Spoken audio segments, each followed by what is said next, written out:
You're on camera. I pulled that was closed and propped that one open. Is that right there? Yes. So then they can. That's right, that's right. You'll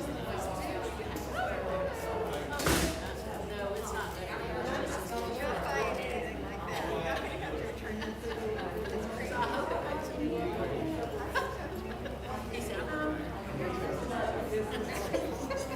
Yeah, all right.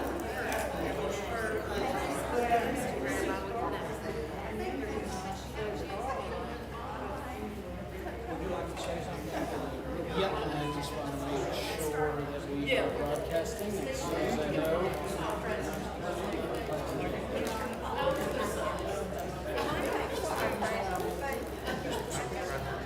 No, no, no.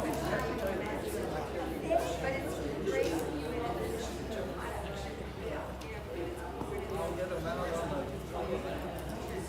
Hello, good evening. Welcome and thank you for coming out for the third of 6 installments here with Dr. Joe Webb. He just put his hand over his face like, oh boy, I agreed to do all 6. It's a lot. But no, we are blessed to have Joe here. This has been a great opportunity to expand our thinking. We may not agree with everything. We may love everything that he's saying. Either way, the important and valuable thing here is that we are expanding the way we think rather than seeing Mary Magdalene as two-dimensional, just a name in the scripture, but seeing her as a real human being just like you and I. So with that said, Dr. Webb, as we have introduced him before, is a professor of homiletics and New Testament. He is currently at Gardner-Webb University. He is the author of 7 or 8, at least, books, and really just an all-around wonderful guy who we are blessed to have here with us. So please welcome Dr. Joseph Webb. Thank you.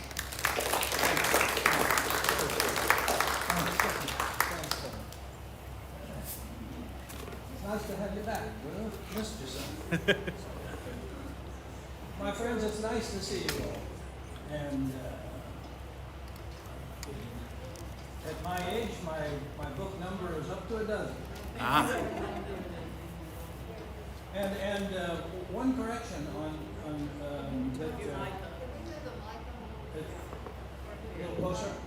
Is that better? I'll try to. Can you hear me now, all right? Okay. Can you hear me now, all right? I taught homiletics for 35 years. I don't at Gardner-Webb. They had a homiletics, but I have for periodic semesters here and there when they needed somebody. But I'm in the communications area, and I teach broadcasting and public speaking and things like that, my favorite subjects. And next year's my last year. They are throwing me out. They say when you reach 95, they won't let you stay on. But I have enjoyed it. The fact is, I've been at Gardner-Webb now 16 years. I've taught many places. This is my 55th year as a college professor, and in many places. And I have from California to Florida. In fact, I came here from Palm Beach Atlantic University in West Palm Beach, a wonderful little Christian school right on the water, okay, right next to Mar-a-Lago. And I think before it was Mar-a-Lago. But at any rate, Gardner-Webb has been a wonderful place for me, for Andrea and I to finish up our higher education life. And but the kind of thing I get to do tonight, I have done regularly over the years. In fact, several of these sets have become books, and so they have been very enjoyable to me. I have a new book coming out this summer, one that I have worked on. I've told Drew a little about it. I have worked on for 50 years. And the reason is that Watergate happened 50 years ago this year. Now, there's not a one of you here old enough to remember Watergate.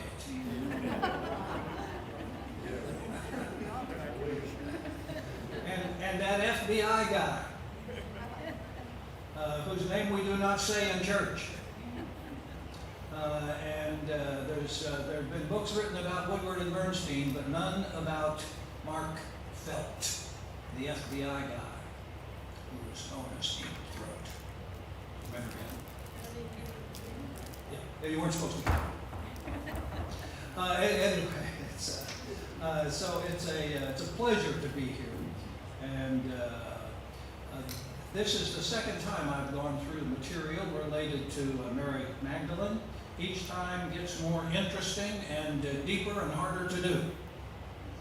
This is one complicated lady, and trying to tell the story is a wonderful challenge. So what I want to do tonight in Numbers the third. Now remember the first night we talked about the growing up kinds of our effort to kind of recreate what life might have been in Magdala, which was only a day's walk from you know where, Nazareth. Okay, and last week then we my mind just went blank. Yours never does that, I don't suppose. Last week we talked about what? What was our topic last week? The stories in the Bible. Thank you. We went to the biblical text and drew out from the biblical text, compared Matthew, Mark, Luke, and John, and what they tell us about. Only one of them tells us what? Tells us that Mary was the first person to see the resurrected Christ alive. Okay? That is not in Matthew, it's not in Mark, it's not in Luke, it's only in John. Okay? And it's a grand story, and of all the people that Jesus could have picked to say, I want you there to be first, he picked Mary. Okay? Was that an accident, do you think? It does not go under the A's in my alphabet. Okay? It is not an accident from my point of view. Anyway, what I want to do today is have us spend a little bit of time on the matter of Jesus leaving the earth, and in effect what takes place among those that he leaves behind. Okay? In other words, how do the disciples and the people around Jesus react to his sudden departure? Does that make sense to you? You know what I'm talking about, okay? Not long after the resurrection comes the... Say it again, say it. Ascension, comes the ascension. And from what we can gather, what would be Jesus' approximate age? About 33, give or take 10 years. I don't know how much, okay. But most scholars think 33 is pretty much on target. Most of Jesus' friends, disciples, maybe with a few exceptions, are probably, would you guess, in about his age group? That's the way most of us live our lives, okay? How old are your friends? My friends are my age. And when they got some that aren't, you guys can wait and find your own friends when you're my age. Okay, that sort of thing. But you know what I'm talking about, don't you? Yeah, I'm with you. I know exactly what you mean. And so the questions that we want to raise tonight. Now you know that we raise a lot of questions, and you know that I'm not afraid to go where angels fear to tread in trying to answer questions, but I make my own case, and whether or not somebody else buys it is their right. Okay, I got that. Understand.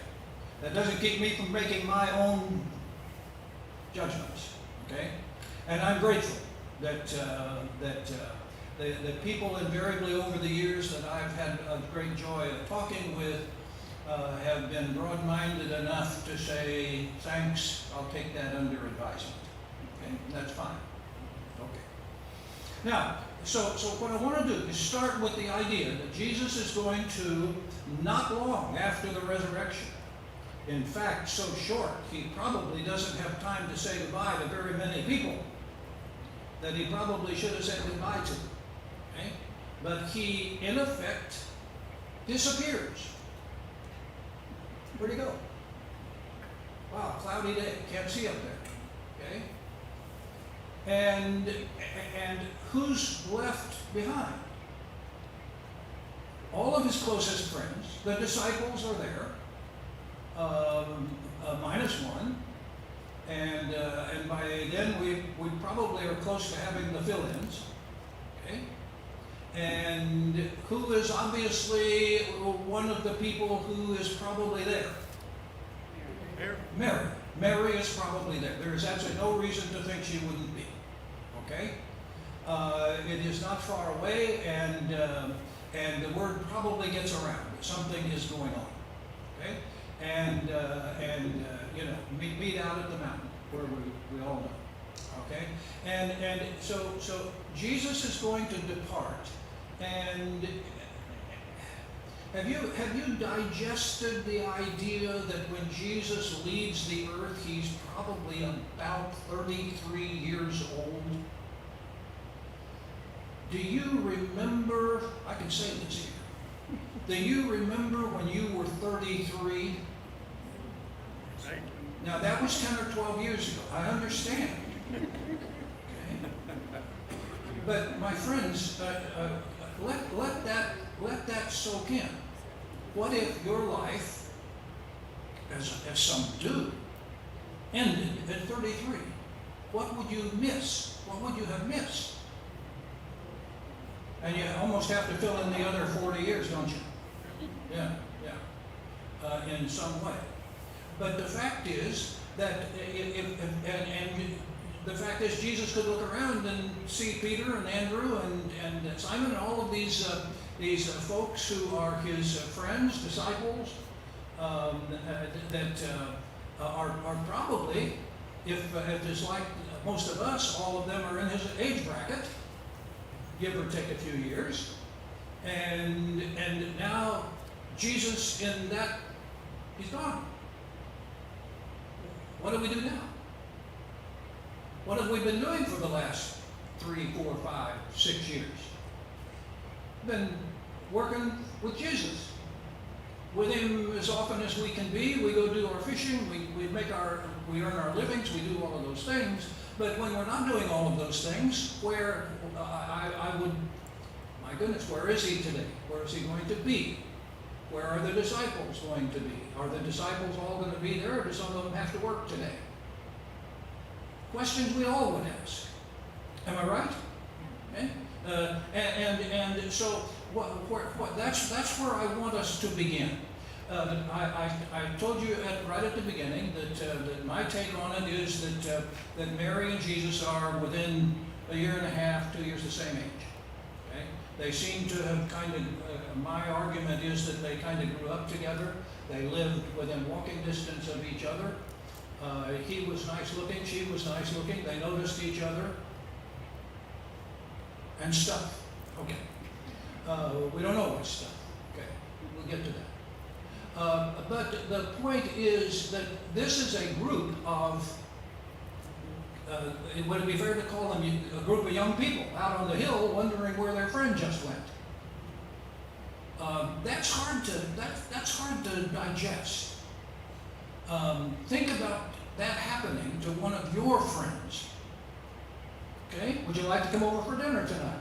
Okay, yeah, I got some activities planned afterwards. Oh, I'd love to. And then you go. And halfway through the evening, they're gone. What happened? What did I miss? Well, I think that's not unlike what this experience was all about. Okay. Now, the question is, if you are one of Jesus' disciples who are at this and in effect watch, I want to say participate, but that's not even a word that's going to work. Or if you are Mary, do you think Jesus tipped Mary off that, Mary, don't be surprised. Okay, hug me now. Is that possible? Think she was there? Well, the fact is, I'm not sure, but what she and the disciples were trying to cope with what they were seeing around them, okay, or the experiences that they had all been through together. And I think Jesus invited more than just his disciples. I think he invited. Remember the little text in Luke chapter 8, where the disciples get ready to make a trip with Jesus, and who are they accompanied by? You remember the line in Luke? Okay. It can easily be translated, a significant number of women were there. Okay? So it's not just the guys. Okay? It is a group of people that undoubtedly are with Jesus. So the question is, at this point is, when he's gone, we're not given even information about what Jesus might have told them, if anything was about to take place. I would really like to know what he said that day. And once I hit the pearly gates, should that happen, and really it will happen, I assure you. Okay. And I don't know yet. I want to find out, okay, who he talked to and what he told them. Because when you go back to town that night, okay, and let's all go out to dinner, what are you going to talk about? Think the subject will come up? So, my friends, what I'm saying to you is this. After 2 or 3 weeks, and Jesus really is gone, he didn't take a visit without telling you, and he'll be back. Now, he said, I'll come again. But how's that flying for you right now? Okay? But after a week, 2 weeks, what are his friends, the apostles, the disciples, the women, what are they saying? When they see each other, what do they say? Have you seen Jesus? All right, let me put it this way. You think they're talking about this? Have you seen him? Oh, you said that, didn't you? Have you seen him? Is he here? Has he come back? Okay. No, the answer is he has not come back. Okay. So if you are the disciples and you've just worked your little tail end off for the last 3 years to be the best disciple you can be and still make enough fishing money to get by on, okay, what are you thinking now? What's going through your mind? He really is gone. Are you thinking, wow, that didn't work, did it?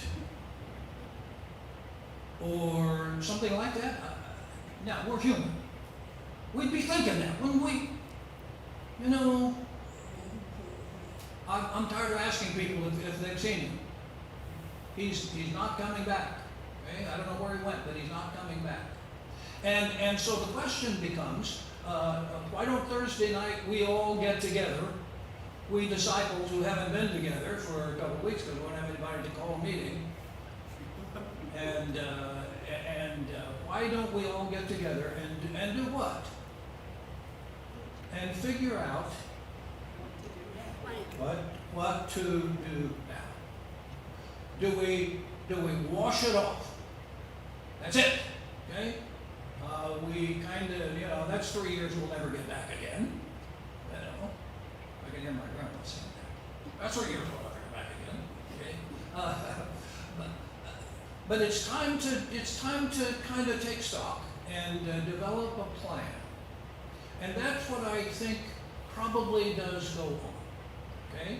Now, obviously, in the group, you can say there's a lot of I don't want to say unhappy is not the right word. You could say that there's a lot of distressed people who had staked what on Jesus? Well, about all that they had to stake on Jesus. Okay? And yet, who probably feels it deeper than any of the guys? It's probably Mary. And maybe a couple of the other women whose names we do know. Okay? So when we do have a meeting, our meeting is essentially to do what? Now, we had a meeting, okay, and it was pretty quick after the other thing.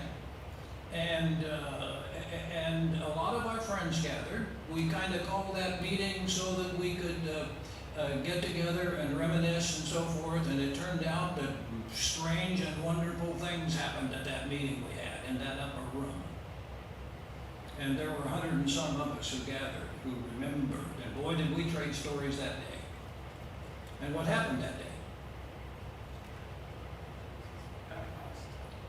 Pentecost. That was the day we gathered. Okay? And something undescribably wonderful charged us all up, which is why we're having the second meeting. Maybe we can do that again. But if not, that meeting did in fact kick us enough to say that, do we really want this to be over? Now you realize, realistically, if they're like you and me, we could have said, that was fun. I'm glad I had a chance to meet everybody, including,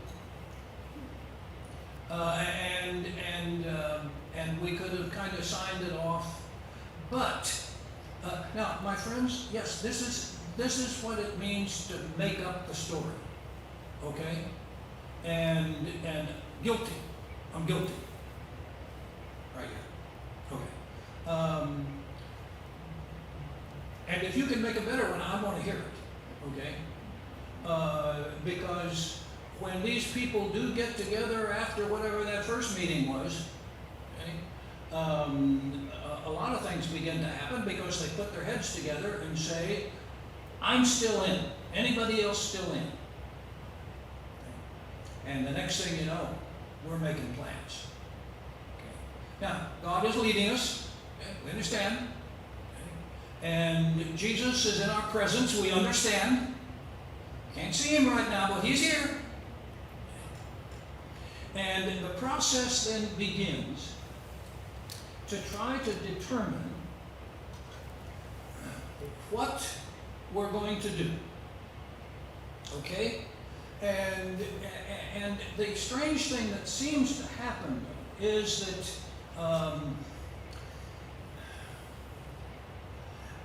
everybody at our meeting kind of knows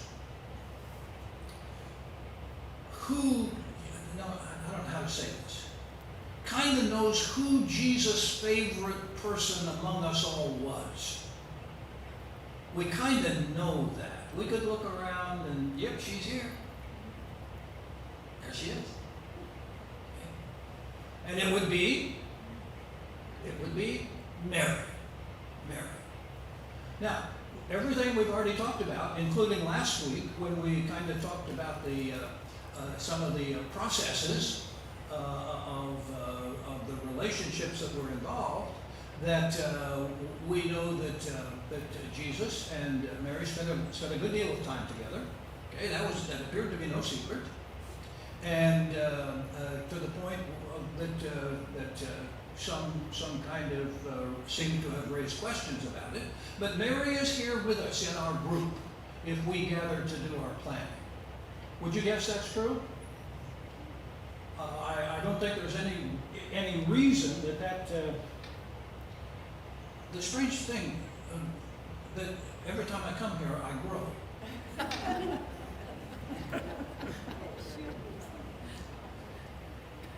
I'm my regular size again.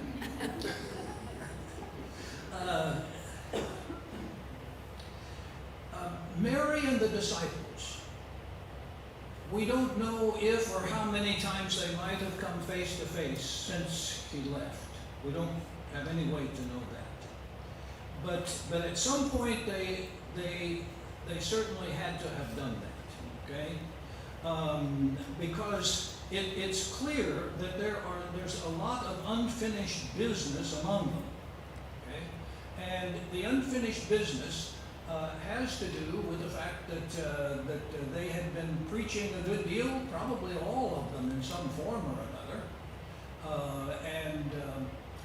and the men had, I think, probably tried to figure out, how do we put the pieces of this back together without him, and so forth. But the thing that develops, and this is what I want you to spend a few minutes with me on today. The thing that develops as this period starts, okay? Now, granted, I'm kind of trying to parcel this so my mind can handle it. You can draw your other pictures as you wish. These are my kind of pictures. Is that when they get together and start saying, now, why don't you do this and you take care of that and you check this and so forth, start passing it around. Who becomes probably the most powerful voice in the group? Now, Peter's is a loud voice. We don't know how powerful it is. By that I mean we don't know quite how much is behind it. Okay? But whose voice is probably going to attract the most attention when it begins to speak up? And it's going to speak up.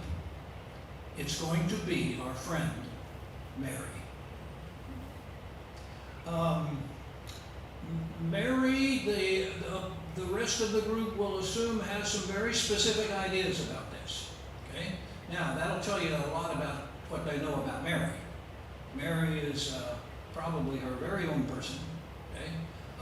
We know the way in which she can organize people and probably get things done. Okay? And can probably outdo any of the guys in that department. But Mary is going to have some ideas. And not only that, Mary's probably going to have to answer some questions from the guys. Okay? Questions that have to do with, has Jesus ever done this before? And why would they ask Mary? Because if anybody ought to know, probably her. Did you see Jesus at all? Now, what do most of the apostles know by now? What honor did Mary have while Jesus was still here? She was the first he saw. She was the first person that Jesus called by name after he walked out of the tomb. Remember that? John says, he said, Mary. And she said, Rabboni. Thank you. She said, Rabboni, my teacher. My teacher. And he said, now you get yourself out of here and go tell the guys I'm back. Okay? Was her assignment. Can you picture the guys all in a room somewhere, drinking who knows what at this point? And Mary comes in and says, I have news for you. He's back. Now, so when they get together here, what might somebody be expecting Mary to tell them? I would be, wouldn't you? Mary, is he back? No. Haven't seen him yet. Any more than you have. Okay? And which is Mary's cue to kind of, let's get these boys kind of lined up and get their heads on straight. Okay? And I don't know if you've known anybody like that by Mary, and I'm certainly not implying there's anyone here like that now. But women have a way, guys, of trying to figure out how to put our heads on straight. And most of us here know that, and have had our heads sufficiently straightened many times. And so the attention at that meeting is probably going to focus on her. now, we know enough about Mary to know that she's not going to be bashful in the least. What she thinks, she's going to say. Okay? There's evidence of that in 2 or 3 ways. Okay? But the guys are very interested in whether or not there's probably other women that are in this group at the time. Okay? But the question is, what are we going to do? And the problem that arises is one that we have evidence of, but it by and large is not in the New Testament. Now, what that essentially means is that in the late first through the second and even up in the first half of the 3rd centuries, a lot of documents began to appear. Writings, some of them quite early. By that I mean before the 1st century has come to a close. Writings of people who knew about a few things by people who knew Jesus, but not very many, because we're past the 30 now, and we're dealing with the oncoming generation by this time, and yet there are writings about this era, particularly the latter parts of this era, that are not in our Bible, not in our New Testament. Okay? Now, there are very good reasons they're not in our New Testament, which time doesn't permit us to go into, but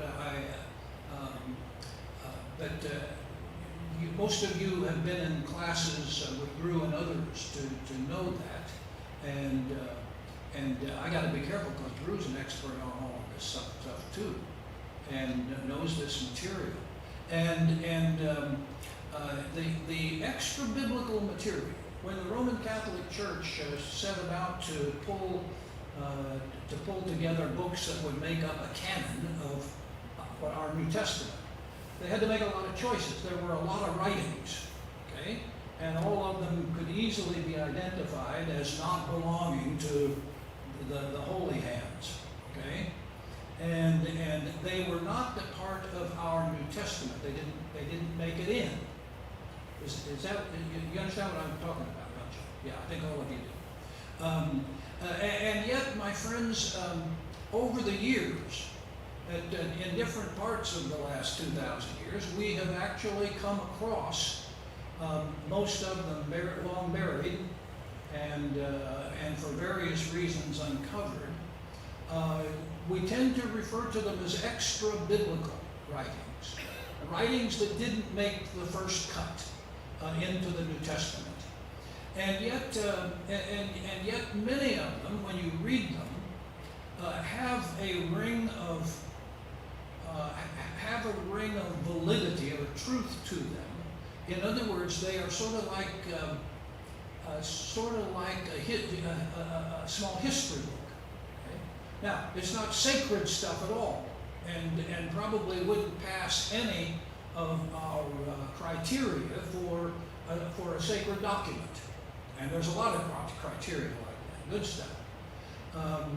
And yet we can go and look at some of the documents and read them and learn some historical dimensions of things that probably are not untrue. Now, I think you know that I'm talking about something that's very hard to talk about, okay, and not be misunderstood. You follow what I'm saying? Okay, and if you intend to be a biblical scholar at all, you will know what some of those documents are. Okay, and there have been some major finds. When I went back to seminary at midlife in my 40s in California, I went to the Claremont Seminary, which is in Claremont, California, right out of LA, and I made a living teaching at Cal State, and then went to school at the seminary, And James Robinson, one of the great 20th century New Testament scholars, was one of my professors. And I took two, and he is, he's famous for a number of things in New Testament. Drew's back there shaking his head, yes. One of his great treasures that he got involved in were a group of documents called the Nag Hammadi writings, documents. Nag Hammadi, just like that, two words, N-A-G, and I don't know how you spell the second piece, were found in an area of Egypt some years ago, and a group of the old pottery jars, they had been put away to probably save them, and it's a bunch of old, wonderful manuscripts, many of them from the 1st and 2nd centuries, and they make the seminar I took with Professor Robinson, he was the editor of the Nag Hammadi. I didn't bring my big Nag Hammadi book to show you. You can, if you look it up, you can easily find that book. Drew's going to go get his. My friends, the documents that are there are historical documents. Okay, true. Nobody knows how true. How do you figure that out after 2,000 years?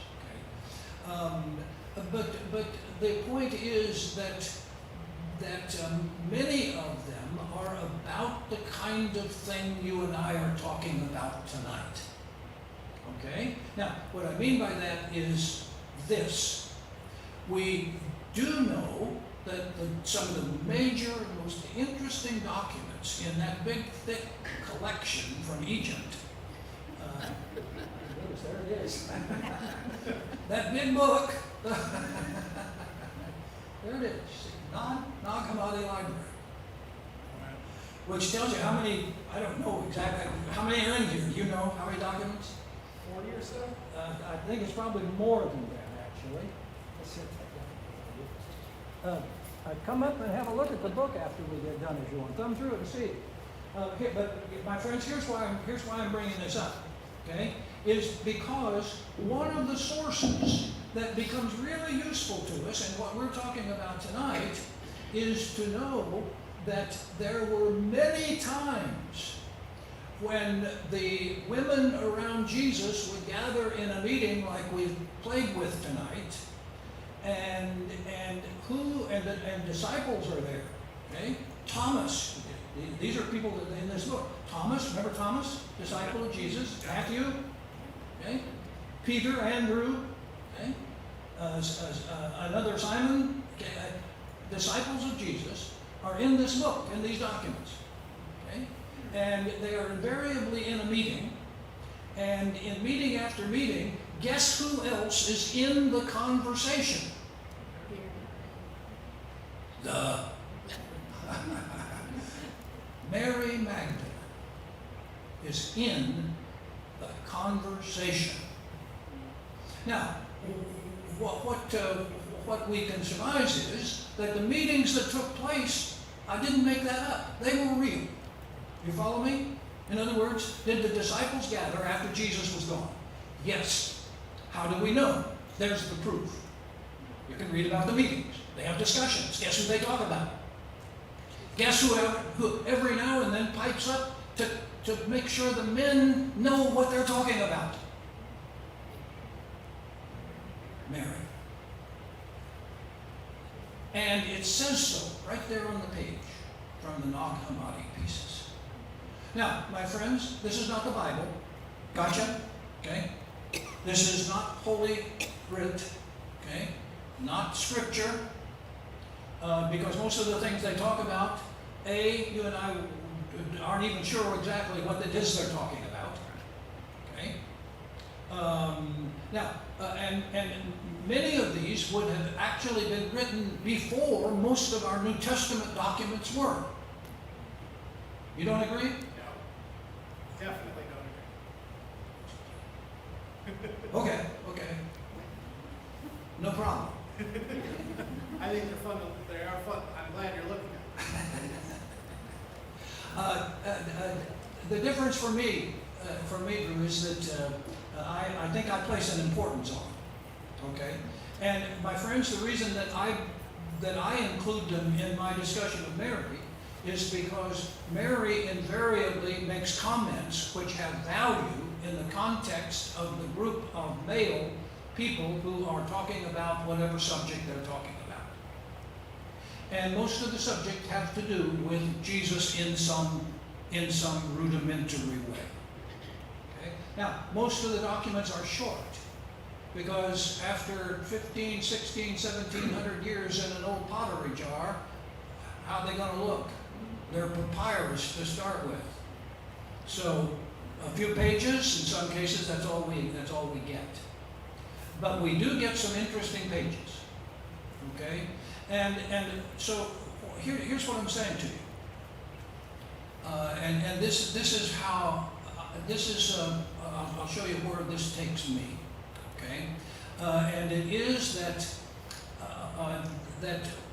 in the one thing we do not have in the New Testament are discussions between Jesus' disciples and Mary Magdalene.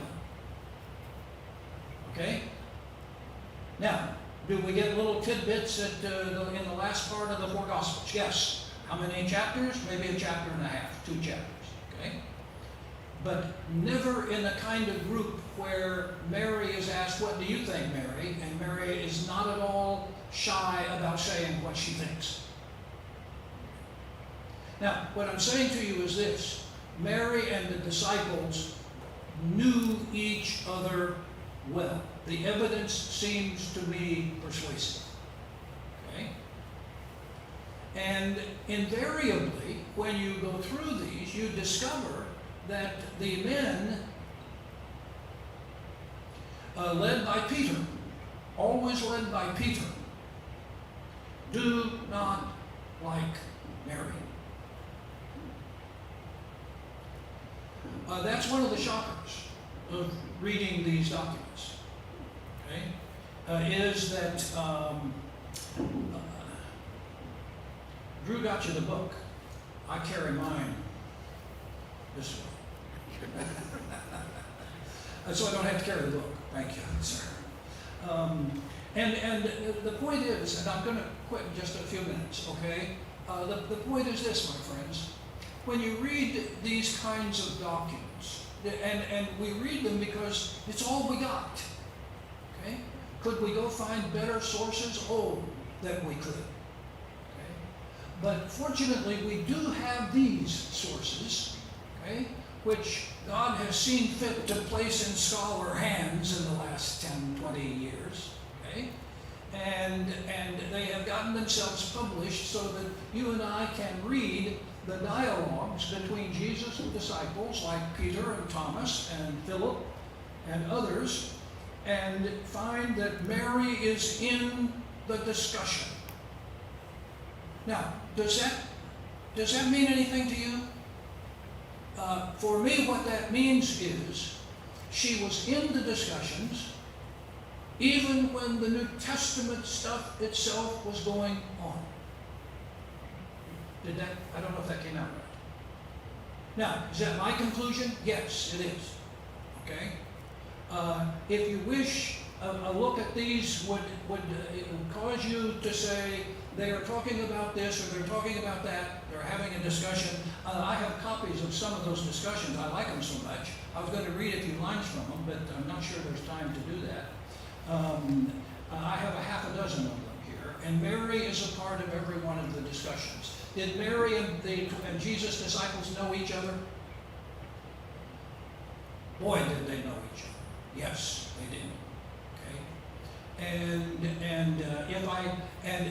And here's what you find when you read these. They not only knew each other, but there was an intense tension between them. Is that the right word? And I got one right here. Here's a fragment. Let me. Where's my glasses? Where's my glasses? I say that 100 times today. Where's my glasses? This one is from the end. This is an end piece from the Gospel of Thomas. Thomas, remember that name? Thomas, the doubter? Thomas. And the writing says this. Jesus said, now, in most of these cases, we tend to believe, Robinson certainly believes, that all of these were written after Jesus is gone. So when it says Jesus says, it is for the writer, it's a throwback to something that happened sometime before. Okay? In other words, it doesn't mean Jesus is still there. Robinson doesn't think that that's the case. But so Jesus said, his disciples said to Jesus this, "When will the kingdom come?" Jesus said, "It will not come by waiting for it. It will be a matter of saying, 'Here it is,' or 'There it is.' Rather, the kingdom of the Father is spread out upon the earth, and men do not see it." Simon Peter said to them,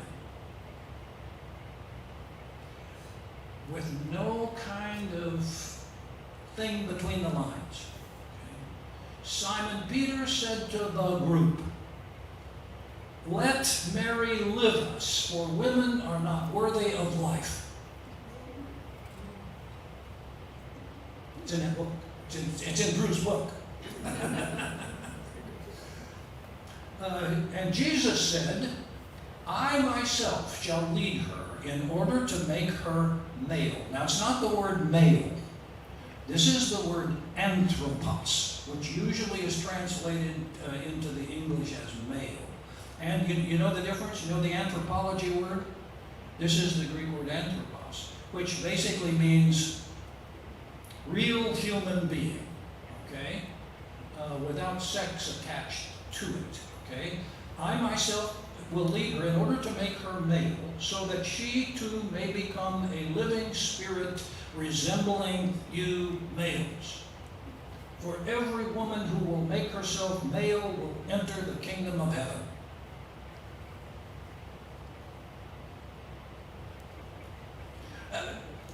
Who said that? Peter, according to the Gospel of Thomas. Now, if this was a meeting in which Peter and Mary were both there, who else was there? What other disciple was there? Thomas. Did Thomas make this up, or did Thomas have to sit there and listen to this?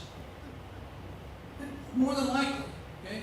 My feeble mind says Thomas had to have been there and heard Peter, and I would like to know what Thomas said next. It's not here. Okay. My friends, if we had time, there's a dozen pieces here that are worth reading. I like that. The group of disciples, a group of disciples, probably not all 12 of them, or 11 or 10 or whatever it might have been at that time. Probably not all of them, but some of the disciples are assembled and they are having discussions. Okay? They are reminiscing, they are throwing out new ideas, they're kind of giving it their best shot with each other, showing off a little, and in a whole group of these documents, Mary is there, and sometimes there's another woman there. We know that Susanna is in one. We know that Jesus' sister, whose name I just forgot, is in one. And the point being that these get-togethers appear not to have been that infrequent. It does appear that they came together, and all of them knew Mary.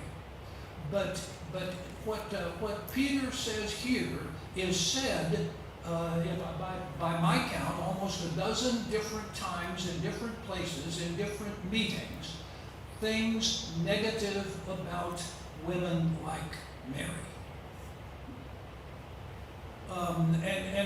Now my point is, okay, when we talk about this, there is clearly, and you see this, and I remember one of one of Professor Robinson's lectures, in which he was he went into a lot of details about this that I don't remember too many years ago. But one of the dimensions of this process is the fact that a very sharp tension developed between 3 or 4 of the disciples, led by Peter, and in some cases a few of the other disciples, but mostly with Mary. If you were to go through and read a few more of these, you would find that tension kind of spilling out into the open in the group. Okay? And it's the kind of tension that causes us to, if we're thinking about church history, it's the kind of tension that kind of draws out kinds of questions that are really worth our thinking about, because they're going to have to make decisions about what to do, and they will. And those decisions. Now, next week we're going to talk about Mary's gospel. Now, it also is in that book, okay? But it is one that scholars believe came from Mary, if not as a writer, probably as a series of talks that she had with a couple of her friends, and they managed to get it put down into words in some form. It raises a whole new set of questions about the future. Okay? And then these are some of the issues that he and I are having some fun talking about too. My friends, thank you for coming tonight. God bless you all. God bless you. Thank you so very much. Thank you, Dr. Webb. So how many were struggling with some of what was said tonight? I can see a few hands, absolutely. So yes, Dr. Webb and I do have some disagreements. As you can see, that is a well-worn book. I have read that. And there are 52, I looked it up. So one for each week. I had 40 in my head because the first time I read that, was a Lenten practice where I wanted to read something each Lent that would stretch me and make me think like Dr. Webb has. And certainly I hope you've enjoyed this. We'll get into more next week. I do struggle with some of those texts because they show a lack of understanding of Judaism, which if someone's Jewish, they probably should know about Judaism. Which is the major challenge that scholars who disagree with the ones that Dr. Webb cited also have. But I don't come up here to undermine Dr. Webb. I come up here to thank him because I hope that if you were challenged by this, that it at least makes you think about some things, because when we're stretched, we grow. And so that's the value of this no matter what, whether we agree or disagree. That to me is the value and why I'm so grateful that Dr. Webb is here stretching us, for sure. I don't need any more stretching, but, well, I need this kind of stretching, not this kind. But I made a huge mistake at the beginning. I forgot to open us in prayer, so I'd like to close us in prayer. Dear Lord, we thank you for your word, for the witness of Mary Magdalene, that she proclaimed your resurrection. Lord, we thank you that you shared in our humanity, lived as we live, died for us, and rose for us. Grant that our discussion tonight and all that we continue to think about as we discuss this topic further in the next few weeks would grow our understanding of you by stretching our preconceived notions and leading us closer to you, even in texts we don't know right now, but that it would lead us to a better understanding of your word and your presence with us. In your name, Lord Jesus, we pray. Amen. Thank you all for being here. Let's give Dr. Webb a big round of applause.